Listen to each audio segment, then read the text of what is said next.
Abdullah Sawedi SAG, Al-Mukarramul Mutarram Al-Ustaz Haji Abdullah Sawedi SAG.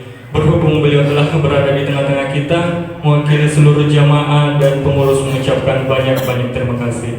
Dan yang insya Allah akan memimpin sholat tarawih kita pada kesempatan malam hari ini kembali akan dipimpin oleh Al-Ustaz Aslam HMSH.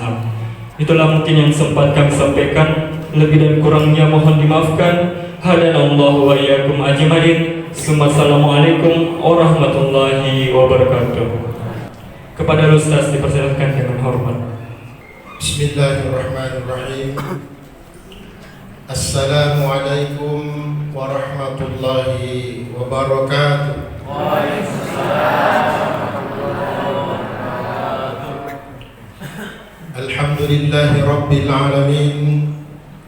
Wassalatu wassalamu ala ashrafil anbiya'i wal mursalin Sayyidina wa habibina wa maulana Muhammad wa ala alihi wa ashabihi ajma'in, amma ba'd.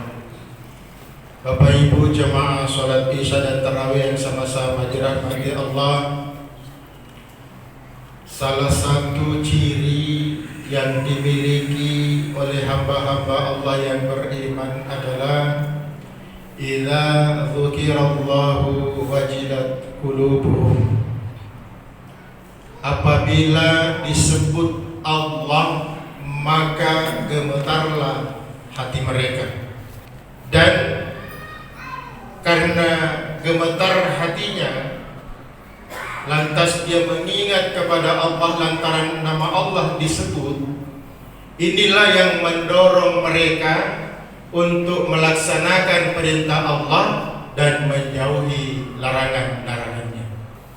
Dan ternyata siapapun yang senantiasa mengingat Allah, banyak-banyak mengingat Allah, maka hidupnya pasti beruntung.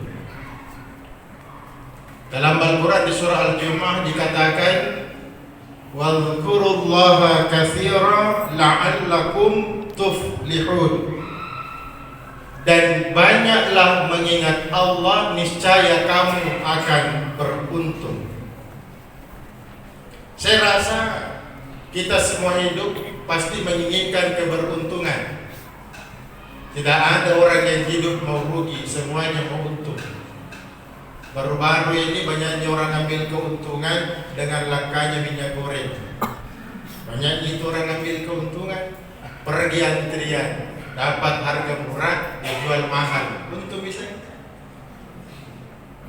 Apalagi kalau memang dia pedagang, pasti hitung-hitungannya adalah untung. Pun juga dalam kehidupan keberagamaan kita selalu mau untung. Bukankah salah satu hal yang mendorong kita melaksanakan perintah Allah karena mengharapkan balasan, karena mengharapkan pahala, hitung-hitungannya lagi keuntungan. Tapi juga itu tidak salah. Kenapa orang yang banyak mengingat Allah itu hidupnya selalu beruntung? Kita kembali buka Al-Quran di surah Ar-Ra'd ayat yang ke-28 kalau tidak salah. Alladzina amanu wa tatma'innu qulubuhum bidzikrillah. Ala bidzikrillahi tatma'innul qulub. Orang-orang yang beriman itu hatinya tentram, hatinya damai, hatinya senang. Dengan apa? Dengan zikrullah, dengan mengingat Allah. Kemudian Allah memberikan penegasan, ala bidzikrillahi tatma'innul qulub, hanya dengan mengingat Allah hati bisa tentram. Jadi ada kata kunci, hanya dengan mengingat Allah, hanya dengan zikrullah hati bisa tentram. Kalau kita punya masalah, Bapak Ibu yang dirahmati Allah, kalau ada masalah, kita dililit permasalahan yang luar biasa. Taruhlah mungkin ada kita punya utang, kemudian usaha tidak berhasil. Kalau kita orang-orang yang senantiasa mengingat Allah, pasti kita tidak terpuruk dengan situasi itu. Pasti kita tidak menyesali dan menyalahkan diri kita dengan kondisi itu. Kalau kita ingat Allah dengan berbagai macam persoalan kehidupan yang menimpa kita, kita pasti berkata dalam hati, wahai masalahku, walaupun engkau begitu banyak, walaupun engkau begitu besar, tapi rahmat kasih sayang Allah, ketika Allah mau membantu saya, itu jauh lebih besar daripada engkau. Maka hati kita tentram, hati kita tenang, kita tidak gelisah. Tapi coba kalau kita tidak mengingat Allah, pasti kita tidak beruntung. Kenapa tidak beruntung? Banyak masalah. Usaha tidak berhasil. Pasti hitung-hitungannya kalau kita tidak mengingat Allah, yang kita cari adalah kesalahan. Siapa yang salah? Oranglah disalahkan, tempatlah disalahkan. Mungkin ada juga, barangkali memang salah, tidak bagus harinya waktu kau buka itu usahamu sehingga engkau tidak berhasil, dan seterusnya, menyalahkan. Apa yang terjadi? Bukannya hati tenang, tapi kita justru malah semakin sengsara, semakin gelisah. Kalau ada orang yang berhasil, ada orang yang meraih kesuksesan, kalau dia mengingat Allah Subhanahu wa Ta'ala, maka tidak ada yang dia lakukan kecuali hanya dengan bersyukur kepada Allah. Kenapa? Dia ingat Allah. Dia betul paham bahwa kesuksesan saya, keberhasilan saya, ini semua berkat rahmat kasih sayangnya Allah, bukan karena kepintaran dan kejagoan saya.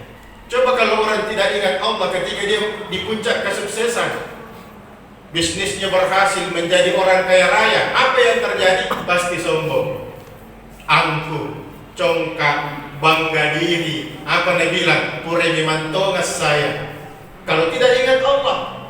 Nah, kapan kita mengatakan pure memantongas saya, lupa kepada Allah Subhanahu wa Ta'ala, tunggulah siksaan Allah akan datang kepada kita. Tapi coba kalau kita ingat Allah, maka kita pasti mengikuti ungkapan yang pernah diucapkan oleh Nabiullah Sulaiman alaihissalam ketika berada di puncak kesuksesan, mendapat berbagai macam nikmat dari Allah Subhanahu wa Ta'ala. Apa yang beliau ucapkan? Hadza min fadli rabbi liyabluwani aashkur am akfur. Ini adalah nikmat dari Tuhanku yang sekedar hanya ingin menguji aku, apakah aku bersyukur atau aku kufur. Itu kalau kita mengingat Allah. Ini lain masalah lagi. Jadi kita bawa ke persoalan kehidupan kita sehari-hari. Kalau pengalaman kita mungkin masing-masing ada, kita punya pengalaman, mungkin jenis pengalamannya yang berbeda. Berada pada posisi terpuruk, berada pada posisi yang menakutkan. Waktu di pesawat, saya berangkat ke Jakarta, kita sudah dekat mendarat sebenarnya, kita sudah di atas Kepulauan Jawa. Tiba-tiba terjadi turbulence, ya, perasaan kita jatuh. Dan supaya saya tidak terlalu merasakan kaget, saya berpegang di sandaran kursi di depan saya. Apa yang saya lakukan ketika itu sehingga saya tidak begitu khawatir, tidak gelisah? Saya hanya berucap begini, Masya Allahu kana wa ma lam yasha lam yakun. Apa yang dikehendaki Allah pasti terjadi, dan apa yang tidak dikehendaki Allah pasti tidak terjadi. Kalau Allah berkehendak pesawat ini jatuh sampai ke bawah, matilah kita. Tapi kalau Allah tidak berkehendak, pasti kita selamat. Aman saya, tenang saya. Bapak Ibu yang sama dirahmati Allah, itulah keberuntungan, banyak lagi sebenarnya keberuntungan yang bisa dimiliki oleh orang-orang yang senantiasa mengingat Allah. Ada hajat kita, ada keinginan kita, kemudian kita merasa kemampuan terbatas. Kalau kita selalu mengingat Allah, pasti kita datang menghadap kepada Allah dengan sholat hajat kita. Insya Allah, mungkin pelan akan ada petunjuk datang dari Allah, jalan mana yang termudah yang kita tempuh, sehingga apa yang menjadi hajat dan keinginan kita dipenuhi oleh Allah Subhanahu wa Ta'ala. Bapak Ibu yang sama dirahmati oleh Allah Subhanahu wa Ta'ala, ini panjang pembahasannya. Kalau kita mau kupas, mengingat Allah dikaitkan dengan problem-problem kehidupan yang kita hadapi, insya Allah tidak ada yang susah kalau kita selalu bersama dengan Allah. Karena kalau Allah berkehendak, idza arada syai'an ay yaqula lahu kun fayakun. Kalau Allah menghendaki sesuatu, hanya kun fayakun, jadi maka pasti jadi. Terima kasih atas segala perhatian, mohon maaf atas segala kekurangan.